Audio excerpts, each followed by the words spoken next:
Naante tasni deebi'a viidicha kana maaliif nafseen nama mararti. Nafseen lamaata irratti immoo akal godaalii ta'uun, fuulaa baduun, harkaa baduun, lukaa baduun garaana nyaattota itti deebi'e viidiyoo kana isinii waraabaa jira. Walii sheer godha. Rabbii laalatu ani rabbiin jedhu ilmaan keenya biyya gandaa keessatti waan baay'eedhaan dararama. Kushiina kana keessatti waan baay'eedhaan dararama. Hangaazii sodaatamurra kun baay'ee sodaachisaadha. Isa dhuga. Kanaafuu baay'ee of eeggannoo cimaa akka gootu ijoolleen teenya baay'ee of eeggannoo cimaa dhugaa waaqayyo namni viidiyoo kana ilaaltee bira darbuu hin danda'in akka adaraa isinitti haa ta'u. Maaliif namni tokko of eeggannoo cimaadhaan hojjechuu qaba. Silajii kun hunduu akka nama baradoon baddaa dhagan lakkifameetitti baddaa ga'ee gad deebi'e. Silajii dhasii. Kanaafuu nafsee namaa baraaraa viidiyoo kana sheer.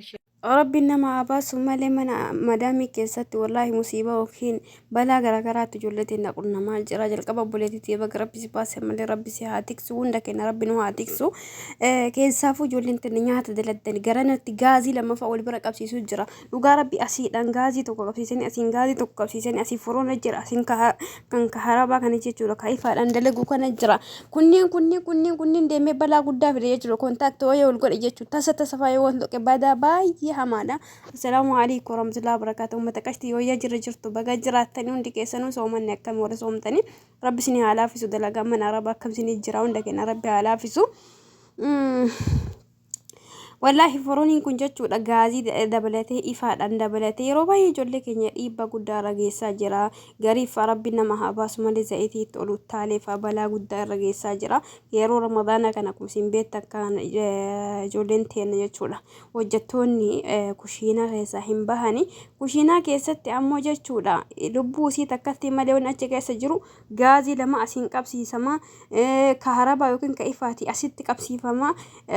Waa baay'ee bakka tokko dalagama warra lafa fa'a dalaguu jira. Isii lubbuu takkatti bichaachi keessa jira jechuudha.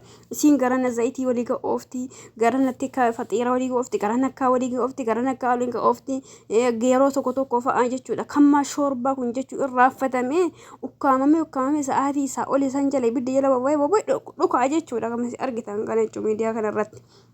Rabbiin nama haa baasu malee yeroo ammaa kun yeroo ulfaataadha dhugaa dubbachuudhaaf ijoollee teenya irratti dhiibbaa guddaa geessaa yeroo ramadaanaa kana jechuudha. Sababni isaa isaan kennu nyaata takkatti akka nama hin dalaganii yoo namni 10 jiraate dirqama nyaanni 10 jechuun halluun 10 yookiin gosti 10 jiraachuu qabaata jechuudha. Baay'ee ulfaataa hin beektanii hundi keessanuyyuu.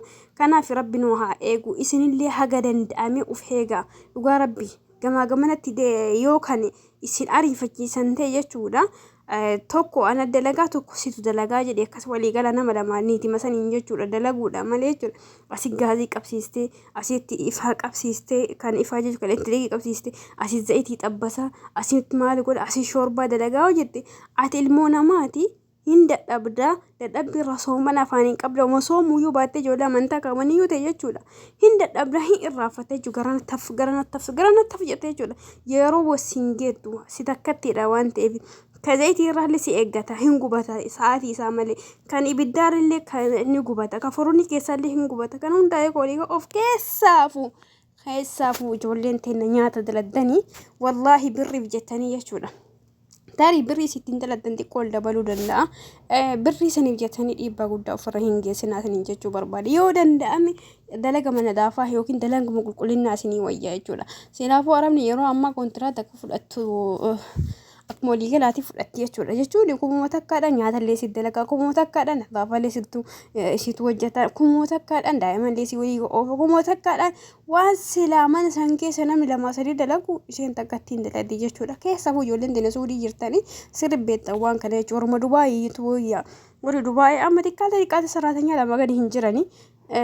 Kaasii kana ammoo jechuu ka biyya Suudaan amma jiru kana atumatu waan hunda dalaga sima takkatiituyyuu mana 2 ta'ee mana 3 ta'ee sima kan hunda dalaga saambusaa kamarusii ka qulqulleessusii ka xabbasuusii ka shoormaa dalagusii ka uffata tokkosii walumaa galatti waa takkatti bicha ijoollee Dubaayiitiidhaan adda qabnu yoo jiraatu konkolaataa dhiquudha. Konkolaataa ijoollee asii baay'ee hin dhiqani sanii alatti waan mana tokko keessa namni 3 dalagu si takkatti dalaga jechuudha. Hin beekta hundi keessanuyyuu. Kanaaf rabbiin nu haa laafisu. wallahi rabbi isin haatisu isinillee akka danda'ameedhaan of eeggannoo godhaa haga danda'ameedhaan hirriba keessanirraa kuttanii dalaguu isinii wayya jechuudha. Gaazii gamaa gamana qabsiistaniitiin jechuudha. Yeroo qusataadhaaf jecha yeroo itti fayyadamuuf jecha bakka 2-3 bakka 4 qabsiistanii balaa hin taane irra bu'uu irraa sa'aatii hirriba keessanii irraa kuttanii jechuudha. Silaa hirriba gam raftanii iyyuu miti dalagaa barbaachifamu dalagaa dalagamuu qabu dalaguu isinii wayya jechuudha. Rabbiin nu haa eegu dhugaa rabbii balaa akkana jala rabbi nu haa baasu. Amma rabbiin hin godhina sooma cawwatan har'a ka dhoowwu ta'e dhiibbaa guddaa siirraan gaa jechuudha. Alhamdulillah baga rabbii sii baase. Obboleettii teenya rabbi rahmata haa godhuuf hime Haliimaa jedhan takka maji afur maji shangaa achi asadi gaa taate furtaate hin beeku yaadatan jedhe yaadata gaazii irra dhoowwe takka jechuudha. Akkanuma jechuudha. Kinoo kaameraan yeroo akkatti agarsiisu argitanii jechuudha. Bakka hojjettuu kaateetti hidhattee laal rabbiin gaafa si galaafatu heduu beektaa gaafa sirra murteessu heduu lukkuma kan kee kanatti balaa si fida. Lukkuma kanaan deemtee balatti hidhatta. Harkuma kan kee kana ooftee balatti hidhatta jechuu gaafa rabbiin itti namaan dallatu heduu gaafa rabbi si qabu heduu jechuudha. Kanaaf rabbi hunda kenna haa eegu. Nama hedduudha kenoo namni isimmaan beektan jechuudha. Obboleettii teenya hayata jedhamtu kan hoggaa 3-4 deemaa jirti rabbi rahmata haa godhuuf. Yuutuubara guddaa jechuudha. Hin beektan ta'amanii san jechuudha. Gaazii makana itti dhoowwee ajjeese jechuudha. Rabbiin rahmata isaanii haa godhu. Obboleessa keenya Dubaayin keessatti illee dhiyeennuma kana keessa gaazii itti dhoowwee jechuudha. Kanaaf rabbi hunda keenya nu haa eegu. Rabbiin nagaa warra bee nagaa warra biyya ofiitti deebu wallahi duniyaa si hafte nagaa han deebu san wayi. Ifaajee kan kee waa ifaajee argachuuni wallahi waan guddaadha kennaa guddaadha. Garuu ammoo ifaajee sanirra fayyaa kan keetiin baatee fiyyaa kan keetiin biyya deebuun ammoo waan hin argamne jechuu barbaadeeti. Rabbi hunda kennaa nagaa nu haa galchu. Rabbi sin haatisu mee akkam isin bara soomane dalagaa isin baay'ata yaa rabbi kiyya hiyyaadha amma mana tokkotti wallahi. Misilaalii gatti ol korasanii beektanii misilaalii kortanii akkana lambaata akkana deemanii xargani. Achi gallaaltu mataan kan kee akkana si godhata achi gallaaluu hin dandeettu dhugaa rabbi. Yaa Allah rabbi sin haatisu tur wallahi rabbi sin haa eegu. Rabbi sin yaa laafisa habiibochee kiyyaaf shiira inshallah keessaa bana.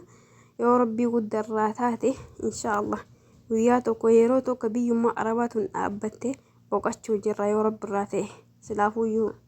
Biyyi keenya illee akkuma isin beektan kana tasgabbii maal qabaa miti nageenya maaltu jira miti bakka tokko keessaa warra baadiyyaa keessa ulfaataa jira yeroo ammaa kana hundaa rabbi nu haasatti roga rahmata isaarraa abdii murachuu miti rahmata kiyyarraa abdii muratina inni nuun jedhee jira nulla rahmata isaarraa abdii murannu rabbi nu haa laafisu rabbi nagaadhaan biyya keenya nu haa galchu rabbi sin haa eegu rabbi hunda keenya nu haa eegu rabbi balaa akkanaa jalaa rabbi najaa nu haa baasu obboleeyyan kiyya isinillee gadandame ufeegaa rabbi hunda keenya haa eegu anillee amma nama nyaata dalaguu keessaa wallahi gaazii illee irra dalagaa fooroon illee irra dalagaa guyyaa irraa fadhe itti nyaanni itti gubatu fa'a jira kanaafi hunduma keenya rabbi nu haa tattarugaa maal goona reega maal qoonni godhanii jiru gadandameen garuu ufeeggannoo gochuun barbaachisaadha lubbuun abbaan eenye maaliin qabdu nama maasooti akkasii nagaa naa tura rabbi sinaa eeguu nu haa eeguu hunda kennaayyuu.